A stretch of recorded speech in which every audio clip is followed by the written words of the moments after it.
పైసా కూడబెట్టుకుని ఇల్లు కట్టుకున్నాము. అప్పటి నుంచి ఇబ్బంది ఫీల్ అవుతున్నాము. దయచేసి మమ్మల్ని ఇక్కడి నుంచి ఇబ్బంది పెట్టద్దండి. మమ్మల్ని ఇక్కడ జీవనం హ్యాపీగా ఉండమండి. ఐఎమ్ హ్యావింగ్ షుగర్ ఉంది, బీపీ ఉంది, అండ్ హార్ట్ పేషెంట్. ఈ వయసులో ఎక్కడికి వెళ్ళమంటే ఎలా వెళ్తాను మేడం? సడన్గా మీరు ఇలాంటి నోటీస్ భయభ్రాంతులు గురి చేసి ఈ వయసులోనే మమ్మల్ని ఇబ్బంది పెట్టడం అనేది కరెక్ట్ కాదు. In last 10 years, not a single official has come and told us that your building is in buffer zone. Why now? RDO sir is there in his position from last many years. Why now of buffer zone?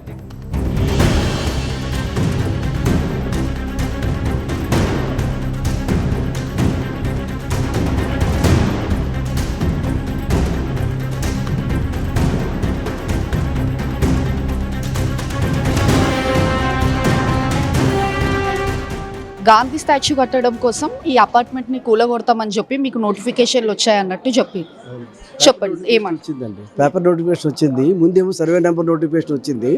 తర్వాత 3 days తర్వాత మా పేరుతో Madhu park ఏ block B block అని వచ్చి notification వచ్చింది. తర్వాత అప్పటి నుంచి మేము కొంచెం కంగారు పడడం జరిగింది. ఎందుకంటే మేము 2013లో నేను ఇక్కడ 2013లో వచ్చాను సార్. నా 2013లో వచ్చాను. అప్పటి నుంచి ఇక్కడే ఉంటున్నాను. అయితే ఏంటంటే మాకు అన్ని రకాలుగా అప్పట్లో మొదట్లో ఇంత ఇది ఉండేది కాదండి. ఇంత రష్ కూడా ఉండేది కాదు, ప్రశాంతంగా ఉండేది, బాగానే ఉండేది. స్లోగా అందరూ చేరారు మొత్తానికి. అయితే మాకు కావాల్సింది ఏంటంటే గాంధీ విగ్రహం పక్కనట్టండి మూసి చూడండి. ఇక్కడ మీకు స్మెల్ వస్తుందా లేదా? ఎంత ఫౌల్ స్మెల్ వస్తుంది, అయినా భరించి ఇక్కడ ఉంటున్నాను. ఎందుకంటే ఏదో రకంగా సెటిల్ అయ్యాం కదా అని చెప్పేసి అని ఎప్పటికప్పుడు అది మూసి ప్రక్షాళన అవుతుందని మూసి ప్రక్షాళన చేయమనండి సార్. చేయమండి మేడం. ఎందుకంటే అది ఇంపార్టెంట్. ఇప్పుడు వర్షాకాలం వచ్చిందంటే దోమలు చాలా ఎక్కువైపోతాయి. దానికి ఏమైనా డ్రోన్స్తో సహా ఏదో చేయించి మందు కొట్టించవచ్చు. అలాంటి ప్రక్షాళన చేయొచ్చు. కానీ గాంధీ విగ్రహం నుంచి మమ్మల్ని ఖాళీ చేయమంటాం మాకు ఎందుకో చాలా ఇబ్బందిగా అనిపిస్తుంది. ఎందుకంటే 10-15 ఏళ్ళ నుంచి ఇక్కడ ఉన్నాము. ఇది ఓన్లీ ఇల్లు అంటే మరి వాళ్ళ దృష్టిలో ఏమో తెలియదు. ఇటుకలు సున్నమో ఏదో కాదండి. ఎమోషన్స్ ఉంటాయి, ఏమంటే ఫ్యామిలీ రిస్ట్రిక్షన్స్ ఉంటాయి. ఇన్ని రకాలుగా ఉంటున్నాం మేము. ఒక రకంగా అందరూ కలిసి సహజీవనం సాగిస్తున్నాం. ఇటువంటి టైంలో ఇక్కడి నుంచి ఖాళీ చేసి ఇంట్లో ఉంటే మా ఫీలింగ్స్ ఎలా ఉంటే అర్థం చేసుకోండి. ఏదో చాలా ఇంపార్టెంట్ కదా. Emotions important, feelings important. అంతే తప్ప ఇక్కడ ఈ ఇల్లు తీసేసి ఇంకో చోటుకి వెళ్ళమంటే ఎలా వెళ్ళిపోతాం ఒకేసారి? ఇల్లు ఖాళీ చేసి కొన్ని అద్దెంట్లో ఉండి ఇంకో ఇంట్లోకి వెళ్ళడం కాదు కదా. సొంత ఇల్లు నిర్మించుకున్నాం, ఏదో కష్టపడ్డాము, పైసా కూడబెట్టుకుని ఇల్లు కట్టుకున్నాము. అప్పటి నుంచి ఇబ్బంది ఫీల్ అవుతున్నాము.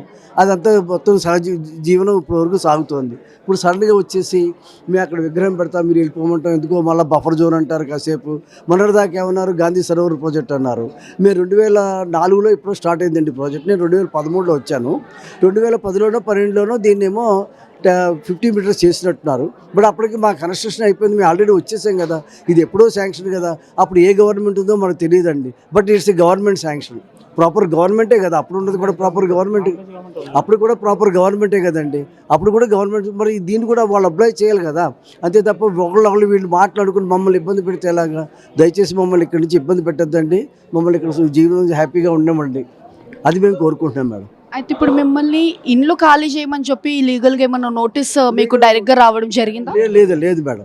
ఓన్లీ పేపర్ నోటిఫికేషన్ వచ్చింది. ఆర్డీఓస్ మీటింగ్ అది జరుగుతున్నాయి. గ్రామ సభలు ఇంకా గ్రామ సభ మాది కండక్ట్ అవ్వలేదు. అయితే ఆర్డీఓ మీటింగ్ అయితే ఆర్డీఓ ఏమంటారంటే ఇది బఫర్ జోన్లో ఉండండి, అప్పటికి మీ శాంక్షన్ ఉండకపోవచ్చు, బట్ ఇప్పుడు మాత్రం గవర్నమెంట్ హ్యాండ్ ఓవర్ చేసుకుంటాను రెడీగా ఉందని చెప్తున్నారు. మీకు ఏదో ఇంకో చోట ఏదో చూపిస్తాము, లేకపోతేనేమో మంచిగా గుడ్ కాంపెన్సేషన్ ఇప్పిస్తాం అంటున్నారు. బట్ మాకు అది ఎవరికి ఇష్టం లేదండి. మేము ఇక్కడి నుంచి కలడానికి మేము విపులంగా లేవు. అది మేడం. అంటే ఇది ఖాళీ చేస్తే మీకు వేరే జాగాలు ఇస్తాము, చూపిస్తాము అన్నట్టు అని వాళ్ళు చెప్పారండి. ఆర్డీఓ గారు చెప్పారు. కానీ మేము దానికి సుముఖంగా లేవండి. ఎందుకంటే మాకు కావాల్సింది ఏంటంటే, మాకెంతో సార్ చెప్పినట్టు ఎన్నో అనుబంధాలతోటి ఆత్మీయతోటి మేమందరం కూడా కలిసి ఉంటున్నామండి. అటువంటి దీన్ని ఎవరు ఎన్ని కోట్లు ఇచ్చినా కొనుక్కోలేమండి. మా చుట్టాలు కానీ, మా ఓన్ బ్రదర్స్ కానీ, ఓన్ సిస్టర్స్ కానీ, బంధువర్గాలు ఎవరైనా సరే ఎంతో దూరంలో ఉన్నారు. ఏజ్లో నలుగురు ఉన్న చోట ఉండాలి తప్ప ఈ వయసులో నాకు 73 అండి. ఐఎమ్ హ్యావింగ్ షుగర్ ఉంది, బీపీ ఉంది, అండ్ హార్ట్ పేషెంట్. ఈ వయసులో ఎక్కడికి వెళ్ళమంటే ఎలా వెళ్తాను మేడం? ఇప్పుడు ఏదో అటాచ్మెంట్ ఉంది, గౌకుని ఎవరైనా వచ్చి పక్కంటి వాళ్ళు చూస్తారు నన్ను. ఇప్పుడు ఎవరు చూస్తారు? రేపు ఇంకో చోటుకి వెళ్తే నా పరిస్థితి ఏంటి? అందులో ఈ వయసులో నాకు ఇంత టెన్షన్ అవసరమా? ఈ వయసులో ఇలా టెన్షన్ పెట్టడం అవసరమా చెప్పండి? ఏదో ప్రశాంతంగా జీవితం గడుపుదాం అనుకుంటే ఇంత టెన్షన్ పెడితే ఎలాగా? ఈ టెన్షన్ వల్ల చాలా ఇబ్బంది కదా. తెలియని ఇబ్బంది వస్తుంది. మనకు అనుకుంటాం మనం ప్రశాంతంగా ఉన్నాం, ప్రశాంతంగా ఉండలేము మేడం. డెఫినెట్గా డిస్టర్బెన్స్ ఉంటుంది. ఆ డిస్టర్బెన్స్ వద్దని మేము కోరుకుంటున్నాం మేడం. మేము 66 సంవత్సరాలు నాకు. నేను కూడా రిటైర్డే. నేను డిఫెన్స్లో చేసి రిటైర్ అయ్యాను.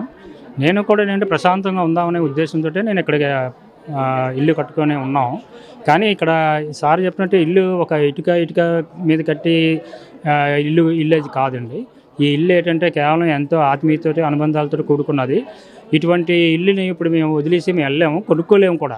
ఎందుకంటే మేము మా ఏజ్ కొన్ని అయిపోయింది కాబట్టి ఈ ఏజ్లోనే మళ్ళీ మాకు ఎవరు లోన్లు ఇవ్వరు. ఎక్కడికి వెళ్ళి ఉన్నా సరే మాకు సరైన సదుపాయం ఉండదు, నెక్స్ట్ మాకు సరైన సహకారాలు కూడా ఉండవు. ఇక్కడైతే చుట్టుపక్కల వాళ్ళందరూ కూడా అంటే మాకు ఏదో విధంగా హెల్ప్ చేస్తుంటారు. బ్రదర్ అనుకోవటం, ఏదో రిలేషన్తో పిలుచుకోవటం, హ్యాపీగా ఉన్నాము. ఇప్పుడు ఇంకో చోటకి వెళ్ళి ఈ ఏజ్లో ఎక్కడికి వెళ్ళి ఎక్కడ ఏం చేస్తాం మేడం? దయచేసి అది మాకు ఈ ప్రాజెక్టు నుంచి మా అపార్ట్మెంట్ని కొంచెం పక్క తప్పించమని కోరుకుంటున్నాం మేడం. ఫైనల్గా ఏం చెప్తారు ప్రభుత్వానికి? ఒకటే అండి, దయచేసి ఏంటంటే ఇటువంటి మీరు ప్రజాపాలన ప్రతిసారి మీరు గొంతెత్తి చెప్తున్నారు. కానీ ఇక్కడ మీరు తీసుకున్న చర్యలు ప్రజాపాలనలాగా అనిపించట్లేదు, ఇది నిరంకుశ పాలనలాగా అనిపిస్తుంది. దయచేసి గవర్నమెంట్ ఏంటంటే ఎవరైతే దీని వెనకాల ఉన్నారో అందరూ కూడా నాయకులు కానీ ఎవరైనా సరే ఆలోచించండి, మానవతా దృక్పథంతో ఆలోచించి మా గోడు వినండి, మా మనోవేదన వినండి. దాని తగ్గట్టుగా ఈ అపార్ట్మెంట్ మినహాయించండి. చాలా మా చుట్టుపక్కల ఎన్నో వేల ఎకరాలు ఉన్నాయి. ఆ ఎకరాలన్నీ కూడాను మీకు సఫిషియెంట్, మీ ప్రాజెక్ట్కి సఫిషియెంట్ అనేసి మేము అనుకుంటున్నాం. దాని తగ్గట్టుగా మీరు డెవలప్ చేయండి, మేము సహకరిస్తాం. అంతేగాని మీరు ఎటువంటి సడన్గా మీరు ఇలాంటి నోటీసు భయభ్రాంతులు గురి చేసి ఈ వయసులోనే మమ్మల్ని ఇబ్బంది పెట్టడం అనేది కరెక్ట్ కాదు.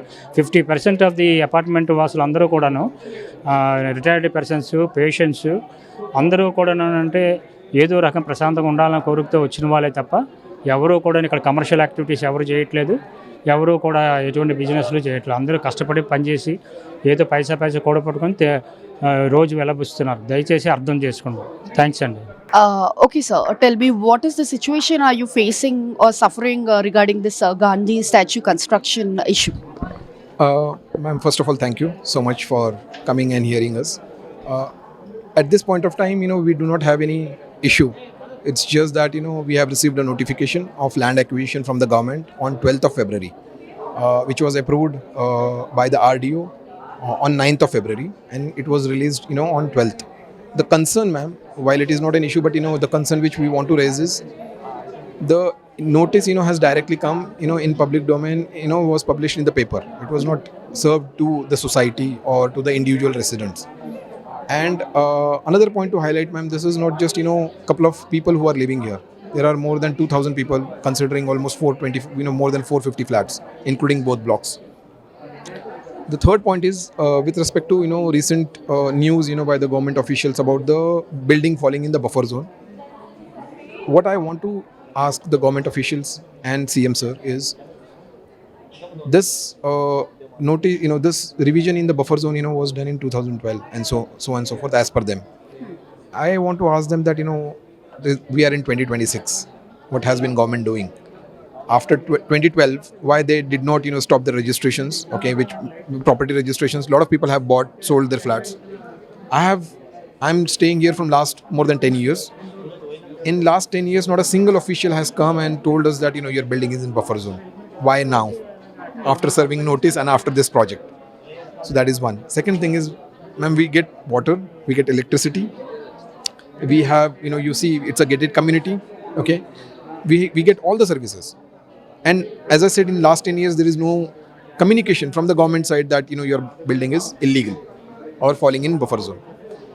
Third point is, ma'am, every year I pay taxes, okay. And I have been doing it from last 10 years. Congress government is from last 2.5 years, okay. RDO sir is there in his position from last many years. Why now of buffer zone? Why it has come just, just after the notification and just when the project has started? So what I feel, and we as a residents and people who are getting affected, we feel that government is not doing this right in a way wherein they are highlighting a point, to force residents' hand to submit and surrender their properties, which is basically, see, we want this land, please surrender it, else we will call it a buffer zone and we will demolish it. So for finally, what would you like to see government about this issue? Ma'am, our humble submission to the CM sir, to the government, ruling government, and to all the officials and politicians who are proposing this as a development project.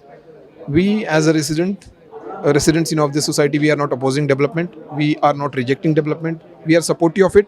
Each and every resident, is supportive of it, but not at the cost of demolition and forced displacing, the residents. The point is, if the government wants to do a development and rejuvenate, the Musi River, they can do it. I mean, nobody is stopping. There is a quite ample space. There is a huge amount of space behind this land. I mean, this society. That is the state government land. They can build whatever they want to, but not at the cost of, displacing the people who are staying here from many, many years.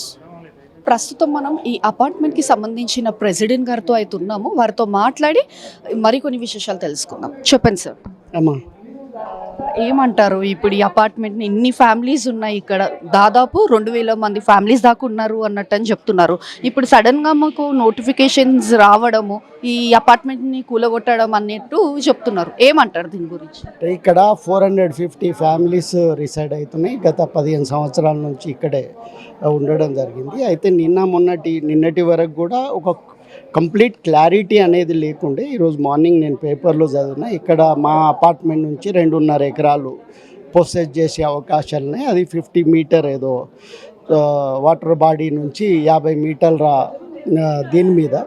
So ఇప్పుడు ఇక అంటే మా committee decision ప్రకారం general body meeting పెట్టుకొని, అంటే నేను ఇక్కడ మాట్లాడిన దాని ప్రకారం గ్రామ సభ ఏదైతే నిర్వహించబడుతుందో, సో ఆ గ్రామ సభలో వచ్చినటువంటి ఆప్షన్స్ ఏముంటాయి, సో దాన్ని బేస్ చేసుకొని మా జనరల్ బాడీలో మేమంతా కూడా అందరం కలిసికట్టుగా ఒక నిర్ణయం తీసుకోవడం జరుగుతుంది. మరి ఫైనల్గా ప్రభుత్వానికి ఏం చెప్తారు? అంటే ఇప్పుడు ఏదైనా అభివృద్ధికి సంబంధించిన ప్రాజెక్టు ఎప్పుడు వెల్కమింగే, కానీ అది ఎవరికి నష్టం చేయకుండా జరగాలనేది నా ఆలోచన, నా అభిప్రాయం, వ్యక్తిగత అభిప్రాయం. Thank you sir.